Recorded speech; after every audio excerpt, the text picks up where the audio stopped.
बाबरी मस्जिद विवाद को फिर से हवा देना राजनीतिक साजिश, ना हिंदुओं के हित में न मुसलमानों के।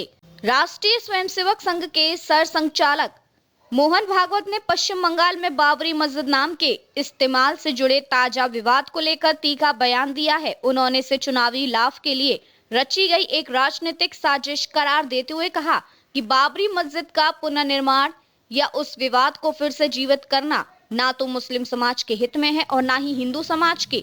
आरएसएस के शताब्दी समारोह के दौरान कोलकाता में मीडिया से बातचीत में भागवत ने स्पष्ट शब्दों में कहा, अयोध्या विवाद पर सुप्रीम कोर्ट के फैसले के बाद समाज में धीरे धीरे सद्भाव और शांति का माहौल बन रहा था, लेकिन कुछ राजनीतिक ताकतें जानबूझकर पुराने घावों को फिर से कुरेदकर समाज में विभाजन पैदा करना चाहती हैं। कैसे शुरू हुआ नया विवाद? यह ताजा विवाद तब शुरू हुआ जब हाल ही में निलंबित तृणमूल कांग्रेस विधायक हुमायूं कबीर ने पश्चिम बंगाल के बेलडांगा इलाके में बाबरी मस्जिद नामक एक इमारत की नींव रखी। इस कदम के बाद राज्य की राजनीति में हलचल मच गई और इसे धार्मिक भावनाओं को भड़काने वाला कदम बताया जाने लगा। भागवत ने बिना किसी दल का नाम लिए कहा कि इस तरह की गतिविधियां वोट बैंक की राजनीति से प्रेरित होती हैं और समाज के दीर्घकालिक हितों के खिलाफ हैं। विवाद खत्म हो रहा था, अब फिर चौड़ा किया जा रहा है। आरएसएस प्रमुख ने कहा, बाबरी मस्जिद का दोबारा निर्माण करने की बात करना और विवाद को फिर से भड़काना लोगों के लिए किया गया प्रयास है। ये ना मुसलमानों के हित में है और ना हिंदुओं के हित में।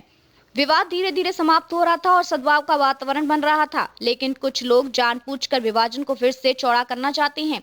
उन्होंने यह भी कहा कि समाज को आगे बढ़ने के लिए पुराने विवादों से सीख लेकर उन्हें पीछे छोड़ना होगा, ना कि बार बार उन्हीं मुद्दों को उछालकर तनाव पैदा करना होगा। राम मंदिर पर सरकार की भूमिका को लेकर स्पष्ट बयान। भागवत ने यह भी स्पष्ट किया कि सरकारों को नियमों के अनुसार किसी भी धार्मिक ढांचे का निर्माण नहीं करना चाहिए। उन्होंने कहा कि अयोध्या में राम मंदिर का निर्माण सुप्रीम कोर्ट के अंतिम फैसले के बाद हुआ और इसके लिए सरकारी धन का उपयोग नहीं किया गया। मंदिर का निर्माण जनता के दान और ट्रस्ट के माध्यम से किया गया। यह बयान उन आरोपों के जवाब के तौर पर देखा जा रहा है जिनमें कहा जाता है कि राम मंदिर निर्माण में सरकारी संसाधनों का इस्तेमाल हुआ है। बांग्लादेश में हिंदुओं की स्थिति पर चिंता। बांग्लादेश में हिंदुओं पर कथित अत्याचारों के सवाल पर भागवत ने कहा कि उन्होंने यह भी जोड़ा कि यदि हिंदू समाज संगठित और एकजुट रहता है तो पश्चिम बंगाल में भी एक स्पष्ट बदलाव देखने को मिलेगा। इस बयान को बंगाल की मौजूदा राजनीतिक और सामाजिक परिस्थितियों से जोड़कर देखा जा रहा है, जहां आने वाले समय में विधानसभा चुनाव होने हैं। हिंदुस्तान एक हिंदू राष्ट्र है, आरएसएस का वैचारिक पक्ष। एक सवाल के जवाब में भागवत ने कहा कि हिंदुस्तान एक हिंदू राष्ट्र है, लेकिन उन्होंने यह भी जोर दिया कि इसका मतलब किसी भी धर्म या समुदाय के खिलाफ होना नहीं है। उन्होंने आरएसएस पर मुस्लिम विरोधी होने के आरोपों को खारिज करते हुए कहा कि संघ के कोई बंद दरवाजे नहीं है, ये खुले तौर पर काम करता है। कोई भी आकर देख सकता है कि हम कैसे काम करते हैं और फिर अपनी राय बना सकता है। पृष्ठभूमि, अयोध्या विवाद और सुप्रीम कोर्ट का फैसला।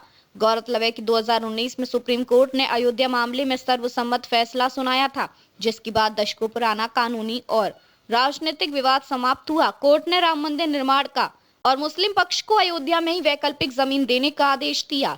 इसके बाद देश भर में यह उम्मीद जगी थी कि अब धार्मिक मुद्दों पर राजनीति की बजाय विकास और सामाजिक समरसता का ध्यान दिया जाएगा।